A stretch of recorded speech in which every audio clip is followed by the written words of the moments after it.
And looks like Max is here too. Nice to see you, Max. Cool. So we'll get going here, get started. But thank you all for joining today for the Design Challenge Showcase. We have Steve Scallion here from Microsoft to share some professional advice and tips of what they teach and practice for their teams at Microsoft when they have projects, and gaining that leadership for those projects as well, and kind of putting them out there and pushing them through. We also have Joseph Whitworth and Max Callahan from SNHU here as well. And my name is Corey White. Probably haven't seen me yet, but you did get an invite from me. I work on the employer relations team here in our career services office. So I've kind of put this whole thing together. But without further ado, I will push it over to Steve. Take it away. Well, first of all, hello, everybody. And I want to say how grateful I am for sharing the work you put out there. I work at a part of the company called The Garage. And we're an organization at Microsoft that we focus on helping employees bring grassroots innovation and ideas to life. One of the ways we do that is once a year, we run the Microsoft Global Hackathon, where we invite any employee to have an idea, work with anyone else in the company, build whatever they want. And we support that all year long. It's a big moment that just finished about 3 weeks ago. And I can tell you we were wildly successful this year. We had 46,200 hackers make 10,018 projects. And so we're very used to looking at projects, and our skill is helping to create work, helping teams move work forward.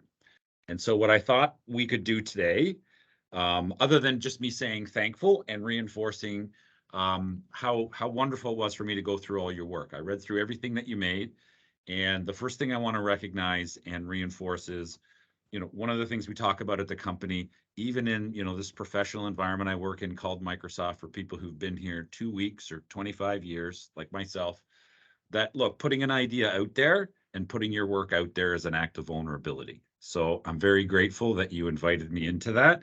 And my whole purpose today is to simply reinforce the notion that as part of your professional future, this is a capability and a skill that you're all going to need. And all I want to do today is reinforce the notion that you put something out there, and that was really, really important. So what I thought we could do today, there were 10 projects. Perhaps we can just ask a member of every team to create and this is a format we use at the company here in our hackathon, a 3-minute or less sort of overview of what you did. So, what did you make? Who'd you make it for?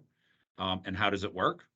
And then just maybe a simple commentary on that, minute or less. What is it that you love most about what you made? And if I could magically give you 4 more weeks of work to do, what would you go do next? Does that seem like a reasonable format?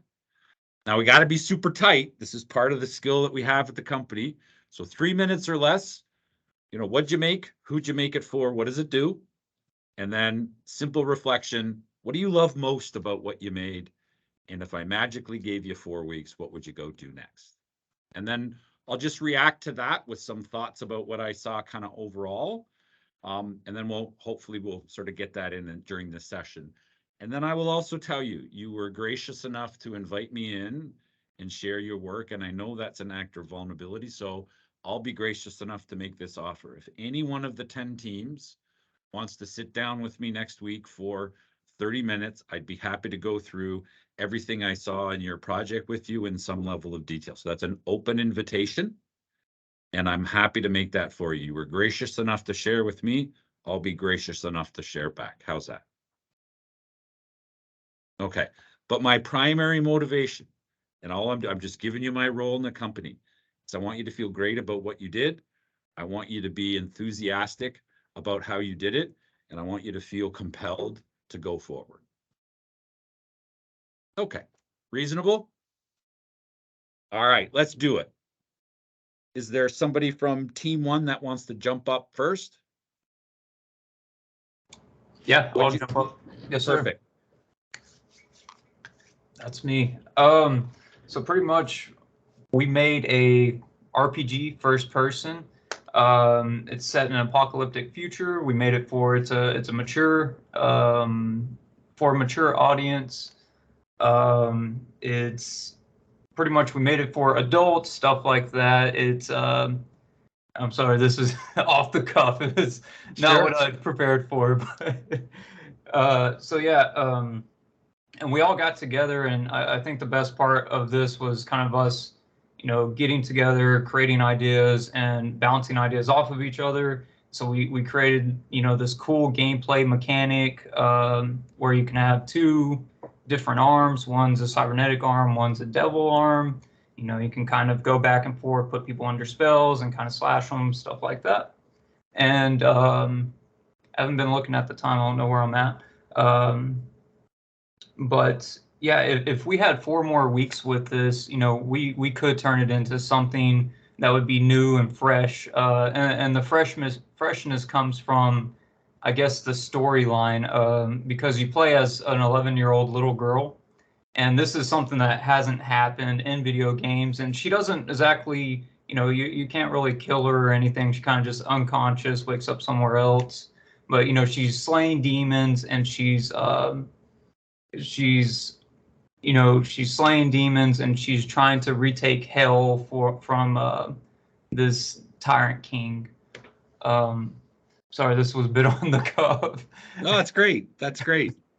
Thank you, Jake, for putting that out there and being vulnerable. Sorry. No problem. And by the way, this format, and I saw it in your documents, this kind of elevator pitch format, this is a common thing. And so if any of you feel like, hey, this was difficult to do, just remember this is a skill. Your professional life will be marked by your ability to put an idea out there in a way that compels people to get involved in it. So just think of this as a moment to kind of like practice putting stuff out there. To react to the team one, the Child of Blight team, the thing that you loved, I also loved about your game, that kind of enabled, empowered, 11-year-old. I always think of that audience as how is somebody going to stay connected to that? There's this tension between, I think, what we would think an 11-year-old child needs a connection to something. And I'm thinking, was that connection to that, that deity that was trying to conquer the world, or was that connection back to her mother? And so I'm trying to think about how I stay connected to that character, not just in the beginning, but 6 hours later, 10 hours later. It's one of the ways when we look at products, sometimes we get a little transfixed on that. Oh, how does somebody start using it? But we also want to know, hey, 10 hours later, what do they love then? What is their compelling connection then? And so I'd encourage you to think about, how do I stay connected to this 11-year-old and that tension of the relationship of, hey, am I trying to enable this demon to retake the world, or am I trying to connect to my mother? Because particularly as an 11-year-old, you're thinking there's got to be something there, because it's part of what that character would need, right? Excellent. All right. Hope that was helpful. All right, team two. This is Fracture. Yeah, I was nominated to speak for Team 2. Chris. We decided to go with Team Effects. Okay. Our idea basically follows the journey of an AI unit that belongs to a race who's hell-bent on assimilating different races to envision them into what they deem the perfect species. It is a puzzle platformer similar in vein to Little Nightmares, Little Big Planet. It functions in a 2.5 D space, and honestly, I really love the idea. It's basically along the way, like one of the first people that you meet is similar in vein to Team One. We meet an 11-year-old girl who has been disabled due to a previous attack from these AI species. And along the way, she's going to help you reconnect with humanity, see that, hey, maybe it's better that we're not all the same. And that's actually one of the core things that I love most about the idea, is just that it really questions what it means to be different, as well as envision like this world where, you know, it's fine that everyone is different, that everyone has something that they can bring to this table. And it's ideally the audience we're looking at. I feel like it's for anyone that can turn it on, can play the game. It's very casual. And if we had 4 more weeks to work on it, honestly, I would love to see what more we can do with story, level designs, and just in general. I mean, working with my team itself was amazing. So yeah, that's Great. that's it. Now you had Adam, and then you had Moo as the companion, correct? Correct. Correct. Yeah. Moo was the companion animal for the little girl. Okay, and remind me most, like, what did you love most about your game? Like, or not most is a hard word. What is it? What is something that you loved about what you ended up making? Uh, I love that it comes across like a pretty simple story. Of, you know, you're going through New York City, that's been ravaged and war torn. It's literally a battlefield. And the thing that I love is just that it helps to bring there's like a deeper underlining story to it. There is questions of what it means to be human. It questions humanity in itself, and it comes across as like a simple straightforward game, but there's a lot more depth to it than you could easily scratch on the surface. Yeah, yeah, great.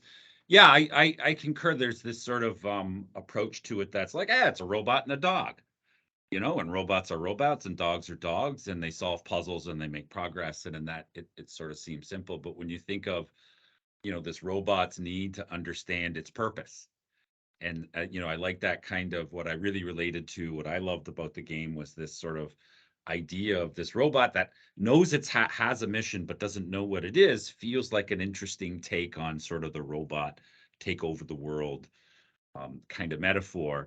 And then when the dog is just so easily relatable.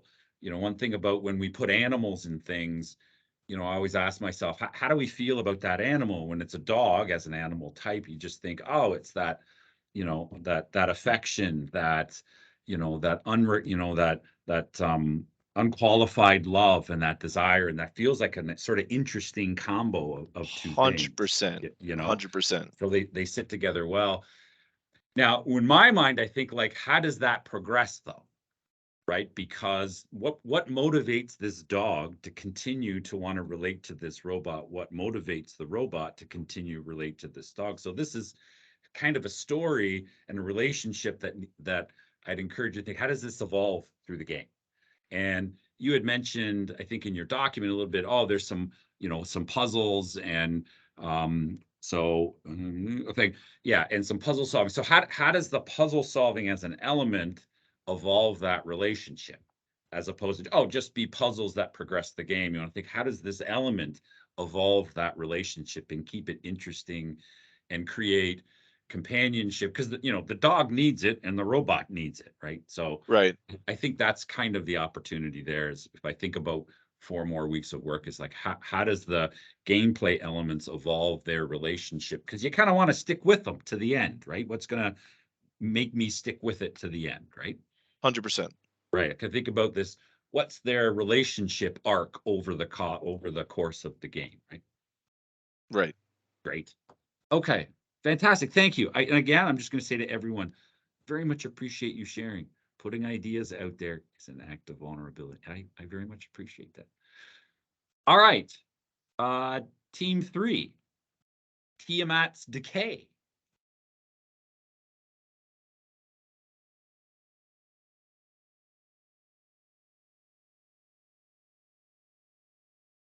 Oh, is that Michael has his hand up, trying to come off mute, perhaps? There you go. Yeah. Welcome to every Microsoft meeting as people figure out how to either get on mute or come off mute. Where the first minute, the total productivity time of Microsoft employees around the world is, introduced by 5 minutes of, can you hear me?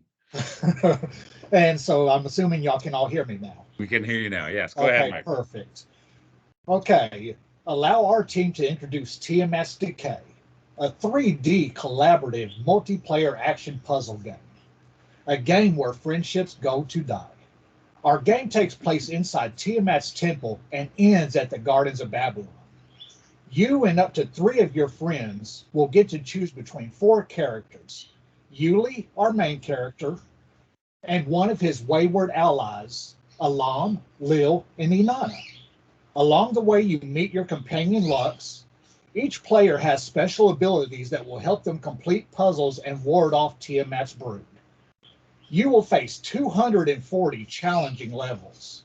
Each level will be designed to progressively become more complicated and challenge the player's ability to function as a team. Players will have 10 minutes to complete each level. After level 50, you can earn more time by defeating the brood sent to stop you. Our first level is designed for the players to learn the game's mechanics as they work their way through a labyrinth. Here they will find objects and place them on pressure plates in order to open gates and complete tasks so they can advance to the next level. If the players fail to complete tasks in the mandated time, it can lead to them trapping their friends or themselves and potentially causing them to fail the level. After players complete all the levels of Tiamat's temple, they embark on a journey through the final level at the Gardens of Babylon. Here they will scramble to complete the final challenge to save the Tree of Life and defeat Tiamat. If your group fails, your souls are crushed and you are sent back to level 1. Will your friendship survive Tiamat's decay? Excellent. For what you made, what do you all love? Yeah, but what I loved about the game was the experience of meeting everybody in our group, everybody's input. All of us are going to be great friends going on after this, and like just this entire experience and getting to meet y'all and present an actual concept to somebody is an amazing experience in its own. If we had 4 more weeks, something that we would really like is to actually develop a playable level and then start creating the 240 levels that we have ideas to start the game and possibly turn it into an actual game instead of just a concept. Yeah. Yeah, I mean, the thing that I related to quickly in your game was I appreciated, just as a topical thing, that connection to sustainability. So you chose this sort of water element, and I thought that was really strong and interesting and topical, and a theme that could really evolve in the game to almost be sort of connected to this fantasy world I'm in, to this real world I'm in. I thought that was really strong. And then that environmental elements to both the lore and the story of your game, like what the keeping that connection kind of really strong. The puzzle element, I'd say to all of you, for everyone who introduced the puzzle element, I was always looking for, like, what does this puzzle do? Is this puzzle about the advancing? How do puzzles advance something? Is it the relationship of the characters? Is it the capability of the characters? Is it just the storyline and plot? So what's the gateway of the puzzle? If the puzzles didn't exist, what would happen in this game? And so I'd encourage you to think about how those things get tied together and how you want to use the puzzle. And then the last part, like the 240 levels of progress, it's a lot of levels. And I would encourage you to think of those like, look, this is your own perspective. I'd consider you to think of those, are those like linear progression or non-linear? 240 levels is a lot of levels, and it's hard for the player to recognize progress over time, right? Because I think people need to feel these moments of, like, I just accomplished something big, and sometimes they don't have to be linear. You could have smaller moments of success, but you do need that moment that all the time I spent had some return on it. So I'd encourage you to think about What are those big moments to use? Yeah, that makes perfect sense.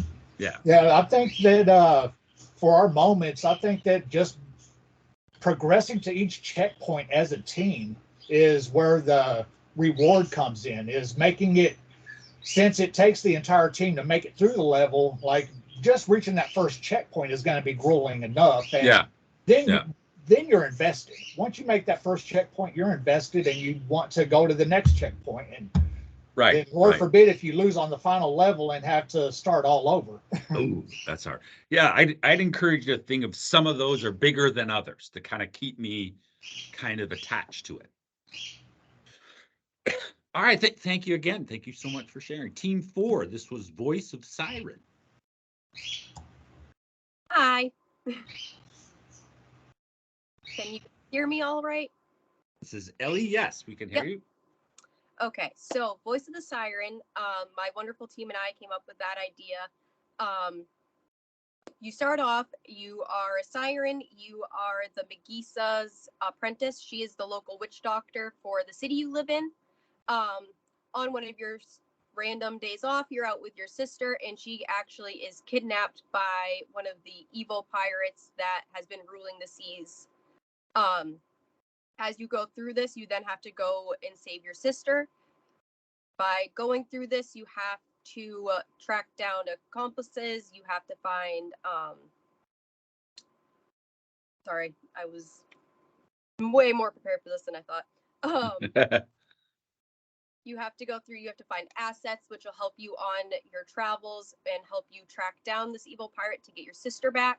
And the whole reason you're really tracking down your sister is not only because it's your sister and you have to save her, but he is planning on sacrificing your sister to summon a kraken. And once he summons this kraken, he already has a special ruby that imbues him with the power to control the kraken. And this then gives him the complete control over the sea. So you are the one that has to go help and stop this from happening. Like I said, you have to go through quests, you have to find companions, you have to find different assets to be able to prevent this from happening. Blood Eye is a threat to everybody, and that is your main goal, is to stop him and prevent him from taking over the sea. And what did you all love most about what you made? I think that just being able to work together on a new project like this really brought us together. Our team was at a little bit of a disadvantage as we only had 5 people. So it really taught us how to work our butts off to get something like this created, especially with a small group and a short time to do so. And it just showed us how much we can actually produce together as a team. And it was a really great experience. Great. And if I magically created 4 weeks of more time, what would you go do? So one of our teammates has actually already started working on kind of like a demo version of the game. We actually do have some gameplay already produced. So I think for our next 4 weeks would be actually to getting some of our more actual game concept, like level concepts, into that game demo. So we can actually start producing some playable versions of the game. Perfect. Yeah, I mean, I think like you all, what I related to in this game, I thought it was a super interesting. I thought you made 2 really interesting choices. One was to use voice as an ability, which is not common, and so I felt like, oh, there's a lot of uniqueness there. And the other one was you were mostly underwater in this game, and so your environment is underwater, which I think is both relatable to people and could be really surprising, because it would, people have some expectations, but there's all sorts of things you could explore because people aren't too familiar with it. And there's lots of elements. If you went really deep, you could introduce just new and novel things. So I thought you created an environment that was interesting, interesting in terms of having people relate to it and being able to do things that were different and surprising. You all had an impressive level of detail for what I saw there. I think that in the way that you talked about the game, I think this inviting people into that, sort of discover, what's capable underwater is just part of an invitation you could maximize a little more of, again, because I think that's a strong opportunity, because I think that environment has some very unique things that allow you to have a bit more imagination, because you're in this environment that people kind of know and don't know. So that struck me really well. And then I think think about the mechanics of your gameplay and how that could evolve over time in that environment as well, is a really great opportunity for you all to kind of explore. Does that make sense? It does. Thank you. I'm actually really glad you pointed out what you did, because that was kind of our main idea. Is we wanted to bring something forward that had really never been seen before. The only time I remember seeing anything underwater was when I was little, when I played Endless Ocean, and then recently in Sea of Thieves. But we wanted to bring more of that underwater portion to the forefront and actually give people a new experience. Yeah. So I think that's a great opportunity. I think your challenge there is going to be, when we think about being underwater, it does, feel slow and slower.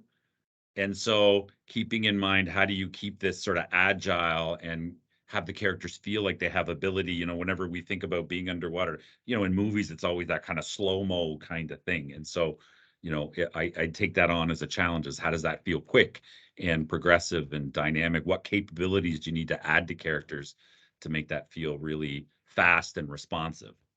Yeah, I think actually we did discuss that at one point, because luckily our character is a siren, and when sirens do go into the water, they have a tail. They become like a mermaid creature. There you go. There you go. That slowness will already be combated, because you'll be equipped to transverse the water. Got it. Yeah.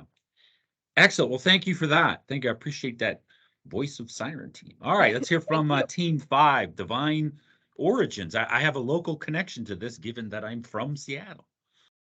I mean, I'm in Vancouver, BC today, but I'm on my way back to Seattle tonight. Our game set in Seattle.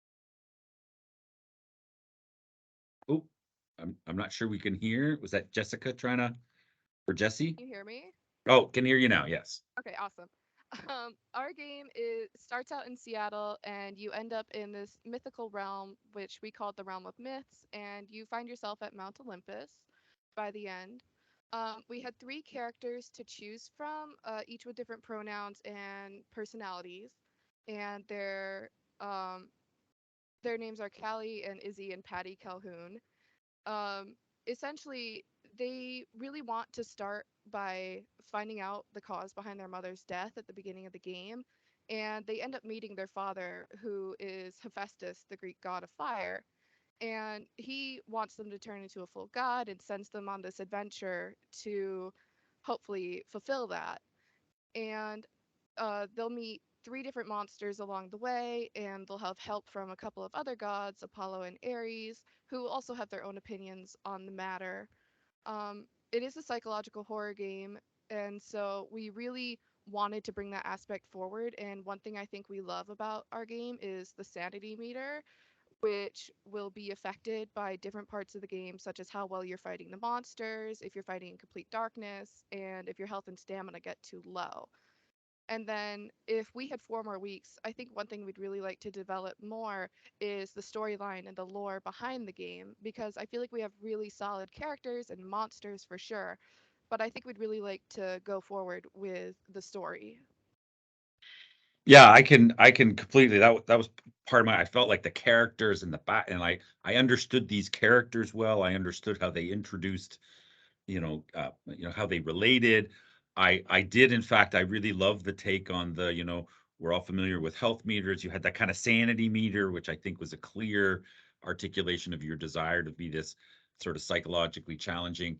When I think about being psychologically challenged, I think, my simple way is like, there has to be some conflict of choice.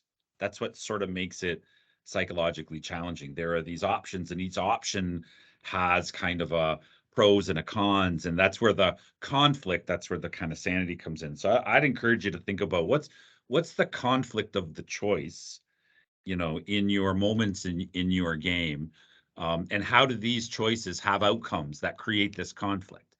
When we think of psychological, or we think of tension between options, you know, the kind of Sophie's Choice kind of metaphor, right? Like that's where, you know, so I'd encourage you to think about how to create that more. And, you know, one other simple thing, you know, I mean, you were, you know, you pick Seattle as an element. And so it's very specific. It's not just a city, it's this one. And so whenever you do that, when you pick something that has a relatable element of, like, you have to decide how to use that. Is that because people have perceptions of that place and you're going to use it, or because there's a reality of that place that's important to the game that made you pick, you know, this one? So I'd encourage you to think about, like, why this city of all cities, why this one, and what element of it are you using, or what perception that people have of it that you're going to use. If I say New York, you all have a perception of what that means. Is that something that you're going to use?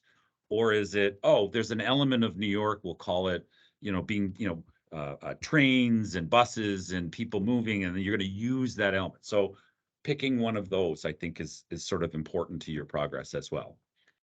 Yeah, thank you so much for the advice, and I think we'd really like to move forward with that. Yeah.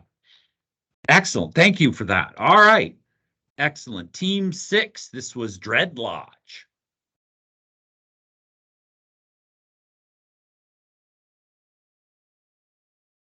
I spelt that wrong for a few days. I had it as Dead Lodge, and then I realized it's Dread Lodge. Oh, I don't think, is that Anthony? I don't think we can hear you yet.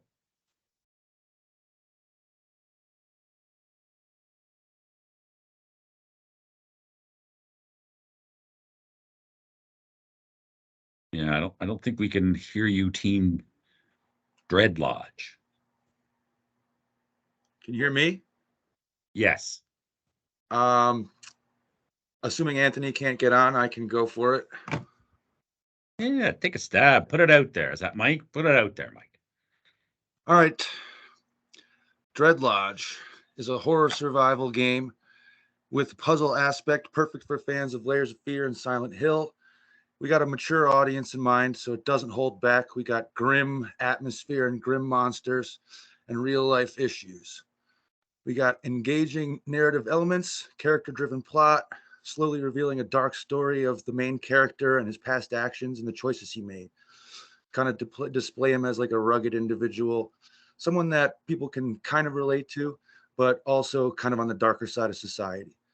We wanted to express the relationships between the main character and his wife and some of the other characters in the game.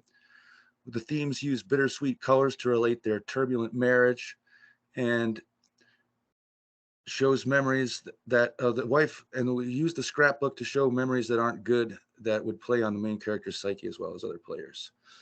We have good interface with minimalistic controls to kind of add to be able to jump right in, and first person perspective to kind of go with the authentic immersive horror experience and kind of get everything close to the player so they're more likely to panic.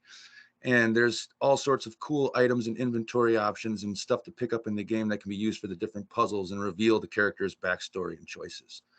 One of my favorite parts of the game is the different menagerie of unique and fearsome monsters that we created. They just have their own theme for each area in the game that they are, and they have their own atmosphere to immerse the player. Each monster also represents a past sin from the main character that they can then go and either double down on or redeem. One thing I also was really happy about is the atmosphere of the game is really dark and doesn't kind of veer away from darker elements in real life issues like addiction and death and cancer and stuff like that. The initial stage is isolated and dark, and it kind of throws you right in the middle of the puzzles without really showing you too much, but it's intuitive how you kind of start to figure out what you need to do to solve these puzzles and pick up items as you play. Yeah. Yeah, thanks for putting that out there. I'm glad that you mentioned it. Like, one of the first things that came to my mind when I read was how brave it was that you were introducing themes. I mean, these are, I'm glad you said, look, this is the mature audience's games. These are dark themes. These are themes of addiction. These are themes of cancer. And it's sort of brave is to, you didn't shy away from it at all. And I think conceptually, metaphorically, it's like these people are fighting demons, both, you know, figuratively and literally in your game. And you were very, you know, you kept a very strong point of view on that. which I appreciated, because if you're going to dive into it, you can't kind of sort of here. You got to get in the middle of it. And I appreciated that was brave. And I think I even wrote a note that, the level connection to your plot and your character was really strong. And I felt like that was an asset of the game. Thank you. I'll say this as well, is when the bravery that comes with picking these themes is trying to figure out how to get people to relate to it. And it's not unworkable. Like these are themes of addiction and cancer. But like, I think drawing people in is how do they want to cheer for these characters? How do they relate to it? Because it can happen. If I think about, the magic of The Sopranos was, remember, Tony Soprano was a bad guy, and yet you were cheering for him, right? And so there's a way to support these characters. And I think about it like, how are you going to draw people in to support these characters? It can't necessarily, there's a category called like, how is this game fun? I don't know that's the best way to look at your game, but it does have to be engaging. I got to at some point start cheering for somebody here. And I'd encourage you to keep kind of thinking about that. I think also setting it in purgatory is an interesting opportunity, because it gives you an opportunity to do something different, to do something like, hey, I have to create this environment that people sort of understand conceptually, but not visually. And so I'd encourage you to how to think about, it's the perfect environment for the, what I'm saying, it's a great environment for the choice you made about, dealing with these tough issues, because you put it in an environment that's sort of defined by kind of in the middle of sort of torture somewhere, and can either resolve itself well or not so well. I'd encourage you to go further with that environment. Think about like what that could look like that makes it distinct from what people will do. And then there was one other note I added. In your document, you talked about how choices add up, and this is for everybody. This isn't specifically for this game, although I think it applies here. Your character, if you think about your plot line and how your story and choices go from beginning to end, there was I think in your document you talked about, well, if they make these series of choices, you end this way, and if you make these series of choices, they end this way, and if you make some mix, you end up, I think you called it neutral. I think remember that while that seems like very many, like in the logic of your game, that seems reasonable, but people are going to want to explore. People are always going to want to explore. Like when we build UI in the company, one of the things that we think about in Microsoft products is like, how do we enable people to explore? And so if you put something out there, somebody's going to try it. And I thought in your schema, it's like everybody's going to end up in the neutral, because at some points I'm going to just say, what happens if I make a good choice? Hey, what happens if I make a bad choice? And I think in your plot, so I'd encourage you to think about adding that up a little differently, to just give people the flexibility of what happens when I make a choice on, different types of choices. That makes sense? Absolutely. I mean, that's one of the things that we were most excited about, was being able to resolve the story in a couple different ways and be able to have secrets and ways that they can obviously explore through finding these different items and different pathways. And obviously that adds replay value as well. Yeah. But you just want to make all those ways equally likely for everyone. All right. Thank you very much for that. Thank you. All right. Let's hear from team 7. That was, is it Frogoco? Is that how I say that? For Goco? Frococo. I got to put the accent on the right syllable. Okay. So Frococo is actually a portmanteau. It stands for frog and Rococo, the era of France, most notably associated with Marie Antoinette. So it's an FPS, or frog person shooter. It takes place in the world of Frococo, the kingdom, which is actually a giant tree. At the bottom, there's the toad working class.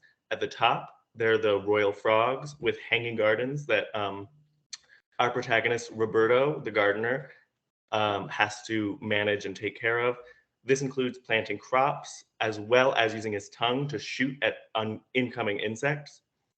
So it's a fun twist on the first-person shooter genre by not literally having guns. It's instead the tongue. Different plants also serve different gameplay purposes. So there's like pretty ones that the princess will demand each week more and more. And then there's also plants that are more defensive, like Venus flytraps to protect from insects. The story of Rococo, Roberto takes the job as gardener, not because he's actually qualified, but just because he wants to spend more time with this princess that he loves so much. As the plot progresses, it becomes clear the monarchy is hiding something. The princess, Luna, is actually a moth in disguise in frog's clothing, and they're really collecting these flowers more and more each week to summon the great Beelzebub, another insect demon. In the game, some other gameplay elements are bug companions that Roberto can get to help him on his quest. And as he collects different insects, he can use those parts to shop for power-ups and craft different items for himself as well.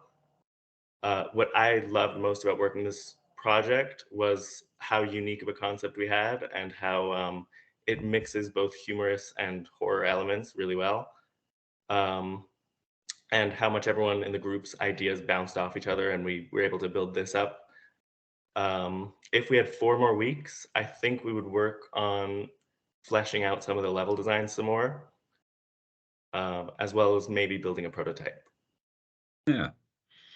Yeah. Thanks for putting that out there. My first, I think, as you mentioned, what you loved, I loved. I thought it was a unique take. I thought there was sort of different elements that felt really accessible to me. You had an impressive level of detail. It was very cohesive. I think when I read your document from beginning to end, I could easily follow it both from a plot, from a storyline, from a mechanics, from a capability, and I thought that was I think that was really impressive. I think one thing and I think the choice, the botanical nature of what you did. I think, I encourage you to think of like so many impressive visuals, right? When you think of plants and it's like, there's so many impressive, colorful visuals that can kind of interact. I think that creates a lot of options for you, which is really makes it really flexible over time. The frog is an interesting choice. I think about like, hey, I want to love this frog. Like this frog, I'm going to be with this frog for a while. And when we think of bringing animals into games that people relate to, earlier I was talking about the dog, and I immediately think, dogs are unconditional love and loyalty and protection. Like players and people start with a perception of exactly what this is. When I think of the frog, one of the challenges is I only think of 2 things: frogs jump and they have, tongues. And so I think it's important is like, how do I go invest in this character a little bit more emotionally? Because I need to kind of expand that a little bit, because I have such a narrow view of both its capabilities and I guess kind of what motivates a frog, right? And so I know you had that, you have a storyline there about kind of unrequited love, and I'd encourage you, like, you got to go push, I'd encourage you to kind of push that earlier, because I want to expand my relationship with this frog early in order for me to track with it over the course of the game. That makes sense? Absolutely. Yeah. I wrote here, needs something to connect to the frog. Beyond jump. Yeah, and because I think you want to expand the capabilities of the frog, because again, if I think of frog capabilities, there are 2 come to mind. It's like, well, how does this frog have 10? Right? Because I want to go kind of invest in that in order for it to feel new and engaging, over the course of. And this is a theme I'd ask you all to think about, is not just initially, but 10 hours later, 30 hours later into this gameplay, a week later, 2 weeks later into this gameplay, what keeps me coming back? What keeps it fresh? And so think about that. All right. Thank you. Excellent. All right. Team 9. Am I saying this is Enigma? Kira? It's Enigma. Enigma. Okay. Sorry. Well, Team Scrappers is pleased to present Enigma, Echoes of the Past. Solve the past, discover the future. So Kiva is a young girl who's escaped captivity. She crash lands on an abandoned planet, and in the process has her memory wiped. Equipped with a survival pack, holobrace, and a holographic cat companion, she hunts down clues left behind by an ancient alien race. By exploring their abandoned hubs, Kiva interacts with memory cores and crystals that give her psychic visions and help her fabricate objects required to solve puzzles and unlock new areas. To evade capture, she'll jump to new heights with her grav boots, catapult across the skyline using her glider, and unlock a conduit that leads to a long-lost civilization. So a unique aspect about our game is that main character has the power of psychometry, which gives her the power and the ability to touch objects and receive visions. So players will journey through the abandoned world as Kiva, a young and witty human with resourcefulness and intuitive reasoning. She's strong-willed, she's family-oriented, she grew up on the run with her mother and a holographic cat companion, PK. The Pyre are the power-hungry aliens hunting her down for her special abilities. So they're trying to exploit her powers for their own gain. They lack empathy for the species they hunt, and they justify their actions as a sense of a natural order among the various species. So PK is Kiva's holographic AI companion and best friend. Designed by Kiva, PK journeys with her, providing emotional support and assistance with the puzzles and the games. So the game boasts a limited open world mechanic where the player can travel to various hub biomes through the Evensong bridges. To complete a hub, the player has to collect all the necessary items and solve each puzzle to unlock the Evensong Arch. So those puzzles can include time, location, environment, crafting, and riddle puzzles. Kiva has to access the crafting stations in each biome to create the equipment necessary to level up her abilities. So the difficulty of the puzzles increases as she progresses through the story and develops new abilities like gliding and climbing. So in order to learn how to craft items and solve puzzles, Kiva has to collect memory cores and interact with objects to obtain the psychic visions to know how to do it. Once the player has gathered the right materials and crystals, then the puzzle can be solved and then the story advances. So she's using her survival pack that stores her inventory and her items, and that's accessed through the in-game HUD. Another unique aspect of our game is Kiva's Holo Brace, which contains PK's program and allows her to use PK's cat vision, which will allow her to access secret passageways. The Holo Brace is programmed with an assortment of apps that Kiva can use, like a map, a vision journal, and even player settings, where the player can alter Kiva's outfits, change movement controls. With casual player in mind, the UI is designed to be straightforward with navigation. So Enigma, Echoes of the Past is a puzzle adventure game geared toward women ages 18 to 45 with a teen ESRB rating and a suggested release to PC and gaming consoles. What we love the most about our project is the environment, the atmosphere, the travel system with the Evensong bridges that opens up multiple biomes, and the combination of the puzzles with character abilities. We also liked the fact that we turned, so Kiva is a diverse character, and we liked the thought that usually dark is bad and light is good, but we kind of switched that. Dark is now good, and then the light is bad. What I think that we would want to do if we had 4 more years is to develop a prototype of the game, to develop each biome for each hub, and to expand the open world environment. We'd want to definitely add more puzzles, and we'd like to create definitely more artwork to showcase atmosphere. Yeah. Well, thank you for putting it out there. Look, can I just say the first thing that I related to was that I appreciated you create a strong, powerful female protagonist. I thought that was super clear, and it wasn't, you attached a clear motivation and a clear story to it, and I just sort of immediately just kind of related to it. It made perfect sense to me. I understood it.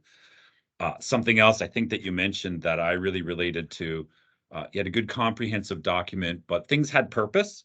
And so like, you were, as a team, you were one team that sort of mapped out puzzles exist for a reason. There are different kinds of puzzles. This is the taxonomy of them. This is why they exist. And this is their unique role in the game. And so I very related to that. And I appreciated that because then it helped me kind of see how this is going to kind of progress over time and how these elements were going to be used. That, and like everything else you had, there was a reason crystals exist. There was a reason other things existed. And I appreciated that you articulated that. Overall, like, it was just super relatable in a kind of genuine way. The support characters were well defined and relatable. Each had a purpose. You mentioned, sorry, it was PK the cat. The cat seemed, again, I'm just going to come back to my theme. If you introduce a dog, if you introduce a frog, like, what do I think these things are as a player of a game? And there is either some element that matches this or some reason it doesn't. I think of cats. I think they're genuine, they're curious, they're playful, they're supportive, they're emotional support. And like, that cat played that role in that game. So that was, I related to that. I think there's opportunity here for the UI visuals in particular in your document to fit the other visual elements. You know, kind of tie those. You want to have something that ties all these things together. And I appreciated the, you know, your level structure was very contained, but I kind of like that about your game. It wasn't progressive like many. It's sort of like, oh, there are hubs and you explore them. And I just wanted to tie those visuals together. Let me think. I'm going down. I love the taxonomy. The level articulation and progression was very clear. So I appreciated that. This was a game. This was your proposal. I kind of just related to it. It made sense to me. I understood it. I saw how it would evolve over time. Made me think that I was going to play this 10 hours from now and 20 hours from now. So I appreciated that. Thank you. Yeah. All right. I think in my notes I skipped over one. Team 8. I think I went to Team 9, but they got Team Grimsong. Hello, can you hear me? Yes. Excellent. Hi. So Grimsong is a fantasy horror game where players play 13-year-old Charlie, who is pulled into a cursed book of grim fairy tales. So Charlie has to navigate this world and defeat some twisted, kind of new concept, but also well-known characters, while also encountering new or lesser-known grim fairy tales. Charlie's goal is to get home, but to do that, she has to defeat the big bad, who is also Rumpelstiltskin. And Rumpel has his hand in many pies, so she has to make her own friends and enemies as she ventures through this world to make it to the end. This game is rated T. We recommend both PC and console play. I would say that our most favorite concept would be the fight or flight meter that we were conceptualizing. We figured that we would want something that would have different impacts on the player and kind of evolve with them as they go. So flight, for example, would give you a boost of speed if you needed to outrun an enemy, or fight would give you a boost in strength if you needed, that extra oomph to beat someone at a higher level. We also tried to play on concepts. So we have 2 companion characters. One is a cat, one is a raven. And depending on which one's advice you follow, it can either help or hinder you. And we were excited with the concept of choice in this game. So I think that if we had an extra 4 more weeks, we would really kind of branch out and build more on that choice concept, and also make the world a little bit more open, kind of bring in some of those lesser known fairy tales too, to really kind of make them shine in the game. So yeah, that's Grimsong. Great. Yeah, I'll call this out. You had a marketing section in your document. I thought your tagline was the one that it sort of just jumped out to me. Steampunk meets grim, just is sort of like super simple, super straightforward, but immediately is very evocative to me. And I think to the community that you're building for, I think it's just super visual. Of course, that you're going to have to go match that. So you're putting a premium on that in your game, and so you're definitely, because it's such an evocative tagline. It's like, well, you got to go deliver that now. Absolutely. And so I, sort of more work there. I'll also say again, I super appreciate the female protagonist and what I saw as a clear effort to be diverse and inclusive of people and themes. Absolutely. You call that out in your document. The game industry needs more of that. At Microsoft, we desired, we want to build things that reflects the people we're building them for. Right. And so I think you were inclusive of that. I just want to call that out as particularly, I think, important. I think in the 2 things that kind of caught me was just the level progression. How's this game going to kind of progress over time? Absolutely. You have an element of using what people know to introduce them to the unknown. And so thinking about what that connection is, because it can't really be random, right? Because then it's just new stuff, right? So exactly. I think your theme was, we're going to take what people know about Grim, and then we're going to introduce lesser known elements. And so sort of like keep thinking about the one that enables the other. You know about this, and now you know that. It's sort of what I call the interesting did you know? Like you knew about this Grim thing, but did you know that that character had a brother or a sister or some? So that's a theme that you got to keep using, because it's part of, I think, of your value. Absolutely. Your proposition of your game. Absolutely. Thank you. Great. All right. And then Team 10 was Mockingbirds. All right. So in Mockingbirds, you play as Guy Featherton, who one day his cat Ninja, who's your companion through the game, brings in a bird to the apartment, as cats so often do, and Guy's about to go and throw it away, and he realizes, oh, this bird is a robot. And so he needs to go and find out, because he saw Bigfoot when he was a teenager. So he needs to go and find out, well, why is this bird a robot? And he finds the factory where these birds are produced. And your whole objective throughout the game is to go and discover in this factory all this information about how,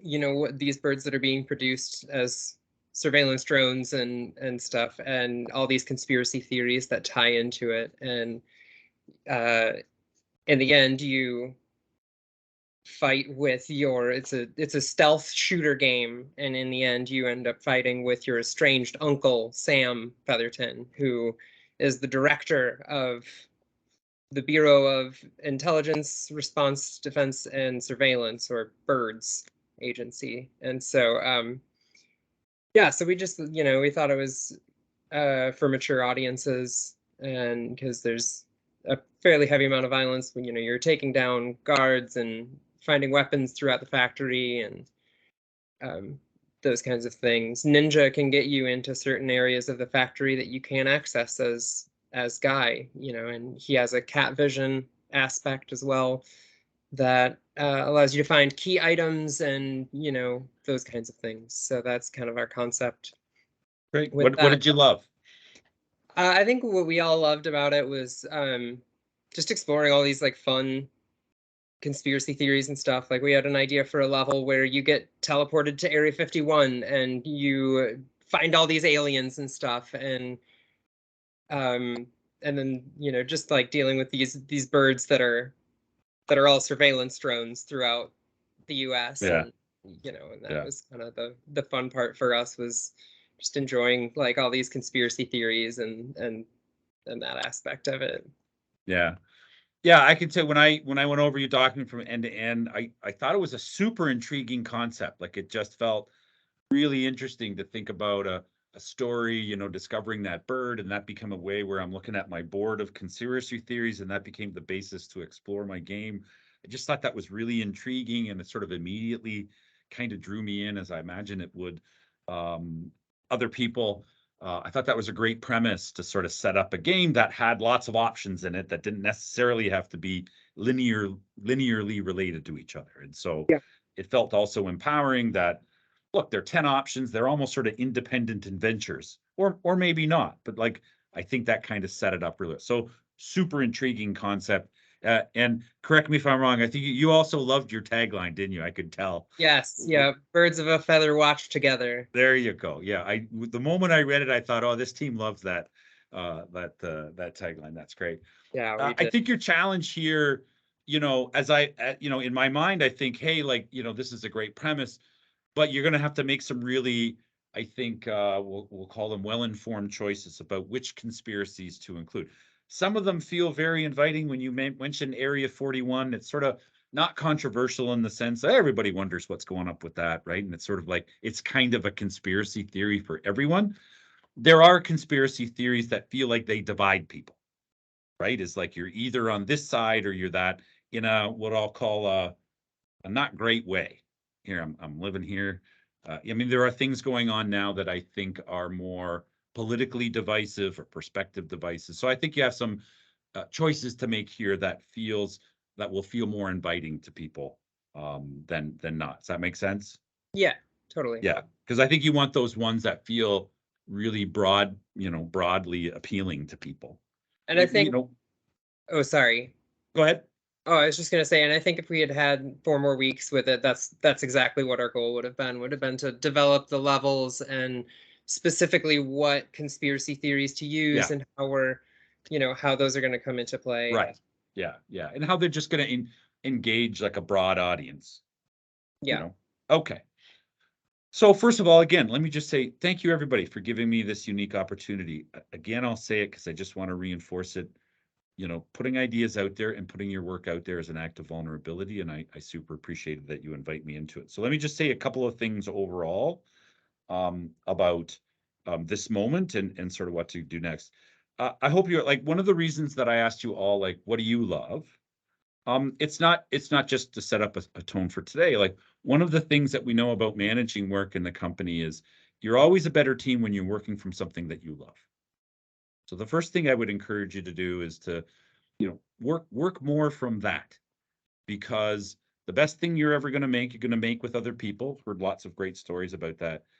The reason you're going to be proud of it is because those people cared about it, cared about what they were doing. And that's not common. So if you found that, I'd encourage you to go, work on things that you love, and it's okay. And if there's some element that you don't feel you're great at, like, this is always a great way, bring somebody else in who does love it, because the work will be better. So that's my first piece of counsel.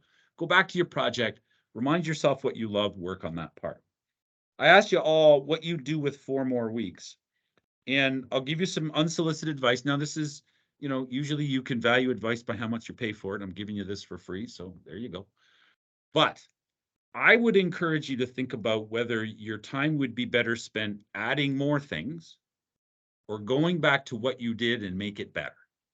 Because almost all work in the 10,000 projects we just created at Hackathon, almost all of that work is more so going to go back to say, let's just take what you did and make it really great.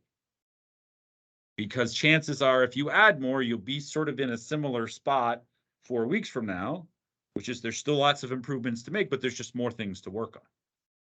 Right? So I'd encourage you to think your starting point, just take what you made and go make it better. Go refine what you did, make it sharper, cleaner, more complete for what you made.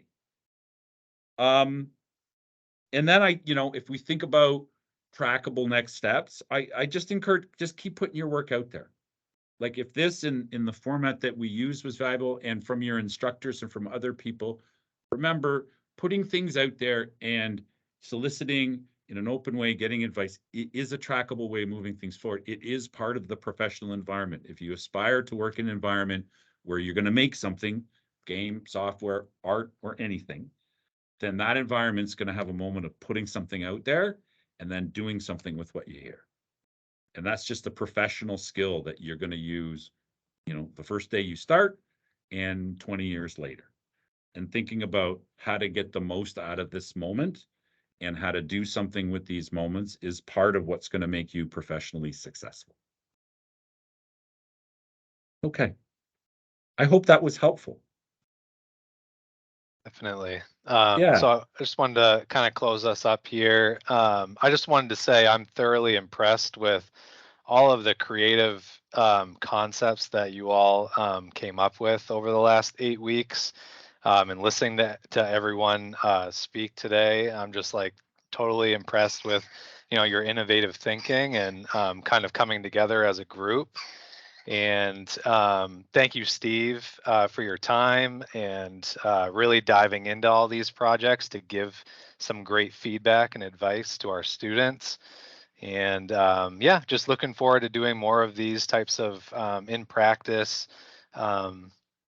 with industry because it's super, super valuable. I learned a lot from listening to everyone today, and thank you for being so vulnerable to step up and speak on the behalf of your teams to kind of bring forward your ideas and what you were working on for the last 8 weeks. So again, thank you all. I hope you found this super helpful with feedback, and if you're looking to have some extra time with Steve, feel free to reach out to either myself or Steve to sit down and kind of get a little bit more deeper dive into each of your projects if that's something that you'd like to do as a group. So I'm going to put my email in the chat box here.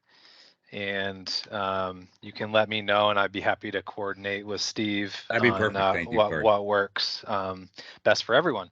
So Yeah. with that, sorry, Corey, let me just say, Go ahead. Joseph, are you good? You're Yes, I'm good. I wanted to say thank you, Steve, for everything. I really appreciate it. And to everyone that was in the Game Design Challenge, well done. I'm very proud of all of you. What you made, fantastic. You all impressed me very much. So thank you. Yeah, I also want to say thank you to Steve and to everyone that participated. This was our first run of this, as most of you probably know. So this went off as well as we could have expected. I'm really just elated with all of the submissions. I really want to thank Joe. I'm sure everyone in the course knows that he was steering the ship here, and this would not have happened without his hard work and efforts here. So thanks to Joe and thanks to Steve and Corey for setting this up. But this has been great, and yeah, we'll be doing this again in the future. Joe and I are also working on Game Jam, so don't lose these ideas, everyone. You know, we're hoping to be able to continue using these and actually create some actual playable prototypes from these things. So please don't let your hard drives fail or something, and make sure you keep this work up, and because we really hope you'll be able to use it in the future. Thanks, Joseph. Thanks, Max. Thank you, everybody. Congratulations. Go support each other.